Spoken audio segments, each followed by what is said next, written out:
जीवाला धोका, हल्लेखोरांकडून बचावासाठी पोलीस संरक्षण द्या, सागर माने यांची मागणी।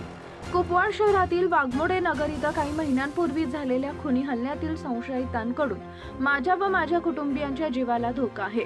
अशा गुन्हेगारांचा बंदोबस्त करा, मला संरक्षण देऊन संबंधित संशयितांना जिल्ह्यातून हद्दपार करा, अशी मागणी राष्ट्रवादी काँग्रेस पार्टी ओबीसी सेलचे शहर जिल्हाध्यक्ष सागर राजाराम माने, वय वर्ष 36, राहणार राजाराम बापू हाऊसिंग सोसायटी कुपवाड यांनी केली आहे।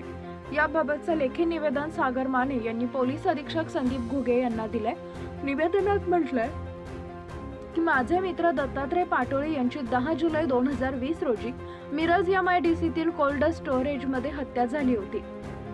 त्यांची पत्नी वनिता पाटोळे यांना मी मदत करतो याचा राग मनात धरून संशयित टोळीनं माझ्यावर 8 जुलै 2024 रोजी वाघमोडे नगर इथं हल्ला केला होता। यातून मी बचावलं। एकूण 10 जणांच्या टोळक्यानं 3 पिस्तूल तसेच 4 धारदार कोयत्यांनी हल्ला केला होता, त्यातून मी बचावलं। सर्व आरोपी सराईत गुन्हेगार आहेत।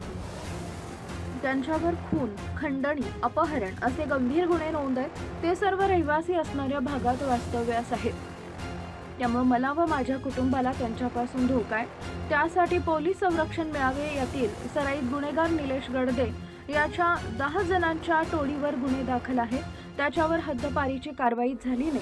सदरचे संशयित मी राहत असलेल्या भागात वास्तव्यास आहे। मला व माझ्या कुटुंबाला या संशयितांकडून जीवितास धोका होऊ शकतो, असं सागर माने यांनी दिलेल्या निवेदनात